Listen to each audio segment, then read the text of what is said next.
Bismillahirrahmanirrahim. Assalamu alaikum my dear students. How are you all? I hope you are enjoying your holidays. आप सबको रमज़ान मुबारक हो. First of all अभी हम आज अपनी बुक का स्टार्ट करते हैं, तो आप पेज नंबर 2 निकालें. Here there is a story, adventure of Isabel. Adventures का मतलब है ये एक बच्ची है, इसका नाम इज़ाबेल है. तो इसने ज़िंदगी में किस तरह से मुख्तलिफ़ किस्म के तजुर्बात किए, किस तरह से एडवेंचर से उसकी भरी हुई लाइफ थी, उसने मज़े मज़े की, उसकी ज़िंदगी में क्या क्या तजुर्बात हुए उसके ऊपर है. तो सबसे पहले I will give you a brief introduction about the poet.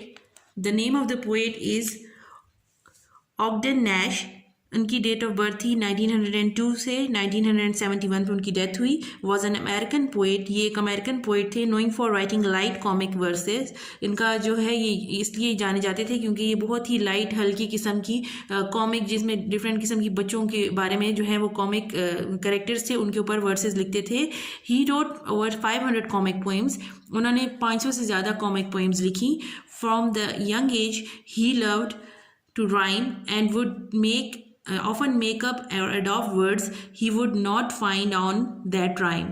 यानी ये कोशिश करते थे कि ये ज़्यादातर इनके वर्ड जो है वो राइमिंग फॉर्म में हो. राइम फॉर्म क्या होती है? यानी एक दूसरे के साथ मिले हुए लफ्ज़ जो होते हैं, जुड़े हुए, जिनके एक दूसरे की आवाज़ जो है, ये देखें जैसे यहाँ पे है रेवनस, कैवर्नस, इस तरह ये यू ये रिपीटेड जो वर्ड्स आते हैं ये राइम फॉर्म में आते हैं. एक जैसे गाने या पोइम को आप पढ़ें तो इसमें आपको इसमें इंटरेस्टिंग और बहुत मज़ेदार किस्म का बनाने के लिए वो ये वर्ड्स को इस तरह से मूव कर रखते थे. तो अब इस सबसे पहले इस एडवेंचर ऑफ इज़ाबेल का बेसिक थीम क्या है, क्योंकि अब आप आगे इसको पढ़ेंगे तो आपको पता होना चाहिए कि इसकी बेस क्या थी. इसकी बेस ये थी कि छोटा बच्चा, जब बड़े बच्चे जो हैं वो छोटे बच्चों को हमेशा बुली करते हैं, मतलब उनको मजाक उड़ाते हैं. उनको कहते हैं तुम तो लाइफ में कुछ बन ही नहीं सकते, तुम तो बच्चे, अभी तुम्हें तो कुछ नहीं आता.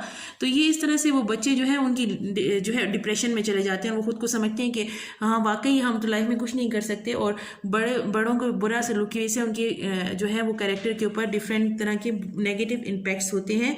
तो यहाँ पे ये पोइट जो है वो यही अपनी इज़ाबेल जो है नामी बच्ची को मतलब बता रहा है कि लाइफ में चाहे जिस तरह की भी बुरी सिचुएशन आए, तुमने उसको कॉन्फिडेंस से और भरोसे के साथ अपने ऊपर तुमने अपने कॉन्फिडेंस के साथ जो है आगे बढ़ना है. मेकिंग फन ऑफ डिफ़िकल्टीज़, यानी अगर तुम्हारी लाइफ में कुछ बुरा भी हो रहा है तो उसको बस हंस के आगे गुजरना है और मुश्किलों पर काबू पाना है. And avoid negative people. जो तुम्हारी लाइफ में बुरे लोग आएंगे भी और वो तुम्हें हर तरह से अपनी पास से अपने आप से डराने की कोशिश करेंगे, इनको अवॉइड करते हुए तुमने मूव फॉरवर्ड इन लाइफ में आगे बढ़ जाना है. तो ये बेसिक थीम है और ये बेसिक पॉइंट है इस सारी पोएम के. यहाँ आगे बहुत इंटरेस्टिंग तरीके से एक बच्ची के बारे में बताया जाएगा कि किस तरह से वो जो है अपने हर तरह की मुश्किलात का जो है वो सामना करती है हंसते हुए, और उसको किसी चीज़ से ना ही डर लगता है ना ही वो किसी चीज़ से घबराती है, और वो जो है बिल्कुल हर एक उस चीज़ से बच के आराम से निकल जाती है. अब इसमें डिफ़िकल्ट वर्ड्स हम थोड़ा सा नोट कर लेते हैं. सबसे पहले वर्ड्स टू नो में फर्स्ट वर्ड है कैवर्नस. कैवर्नस का मतलब क्या है? गार. A large dark cave like space. आपको चाहिए कि अगर ये वर्ड जो है आपको नहीं आ रहे तो उर्दू में साथ आप लिख लें ताकि आपको समझने में मुश्किल ना हो. Next one is concocter. Concocter का मतलब है maker. A person who makes ingredients with and make something. कुछ चीज़ को बनाने को कहते हैं. बनाने किसी चीज़ को, जैसे बहुत सारी चीज़ों को मिला के जोड़ के कोई आप दवाई बनाएं या किसी किस्म की खाने की कोई चीज़ बनाएं, उसको जो बनाने वाले को कॉनकॉक्टर कहते हैं. फिर इसके बाद नेक्स्ट है क्राउड. क्राउड का मतलब होता है चीखना. शाउट विद डिलाइट, यानी किसी चीज़ में आप एक्साइटेड हो बहुत ज़्यादा और आप एकदम चीख पड़े, उसको इस चीखने को क्राउड कहते हैं. Next one is hideous. Hideous का मतलब है वेरी अगली, यानी बदसूरत, जो आपको देखने में अच्छा ना लगे. पिच. पिच तारकोल को कहते हैं. अ black sticky substance made from तार.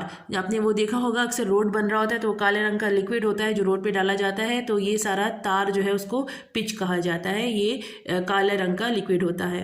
फिर रेंकर. रेंकर का मतलब होता है गुस्सा.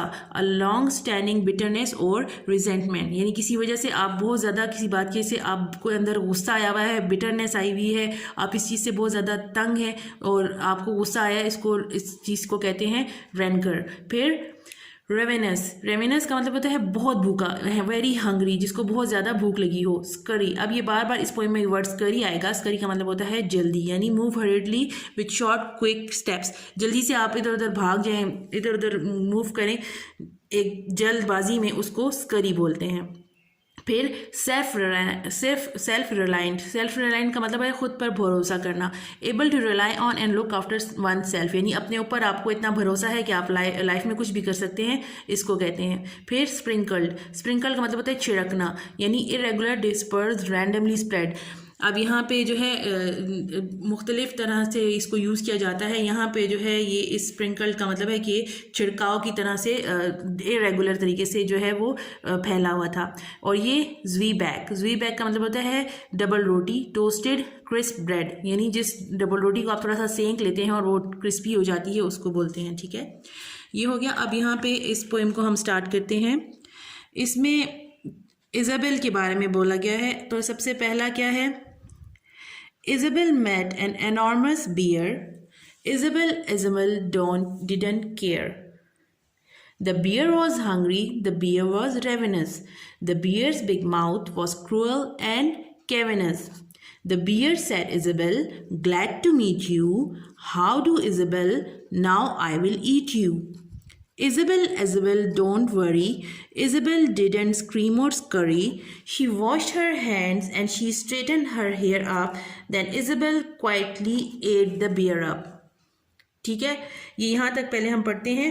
अब देखिए ये कितना राइमिंग सी है। आप इसको पढ़ेंगे तो आपको पढ़ते वक्त इसकी जो है मज़ा आता है कि एक वर्ड जो है वो बार बार रिपीटेडली तरीके से बोले गए हैं, तो इसकी प्रोनाउंसिएशन में और इसमें आपको एक मज़े की एक पोएम की तरह की जो है वो राइम समझ आती है। जैसे अब यहाँ पे ये इज़ाबेल, इस पोएट की बेटी का नाम भी इज़ाबेल था, तो उन्होंने यहाँ पे दोबारा इज़ाबेल उसी का नाम यूज़ किया है।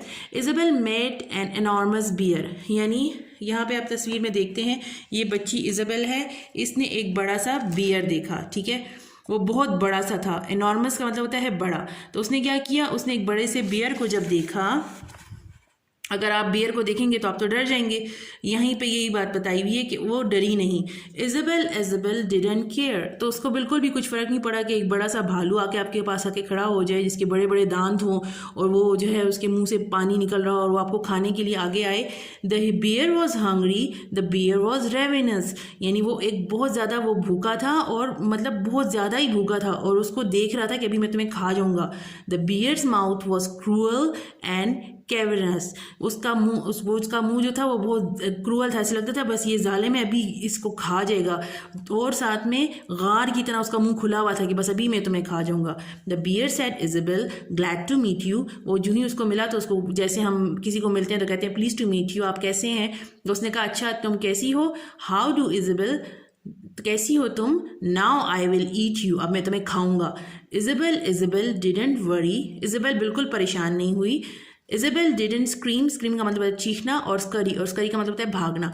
ना ही वो चीखी और ना ही भागी। अब आपके आगे कोई भालू आ जाए और जो कहे कि आपको मैं खा रहा हूँ, तो वो तो डर के भाग जाएगी, लेकिन वो बच्ची जो थी इतनी बहादुर थी कि उसने वो ना डरी। शी वॉश्ड हर हैंड्स, उसने अपने हाथ धोए, and straighten her hair up, जब आप सीधे करके खड़े हो जाते हैं तो अपने बालों को ठीक करते हैं, तो इस तरह आराम से उसने अपने हाथों को धोने के बाद सीधी खड़ी हो गई। Then Isabel quietly ate up the bear, और उसने उस भालू को ही उल्टा खा लिया।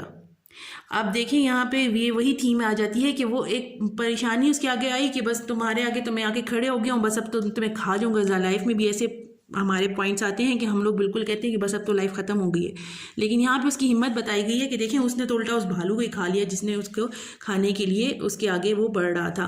तो ये आगे लाइफ में बढ़ने के लिए आपको एक मोटिवेशन दी जाती है कि मुख्तलिफ़ किस्म के आपके मुश्किल हालात हों, उसको आपने किस तरीके से उस पर काबू पाना है। आई होप आपको यहाँ तक समझ आई होगी। इंशाल्लाह नेक्स्ट क्लास में इसको कंटिन्यू करेंगे। अल्लाह हाफिज़।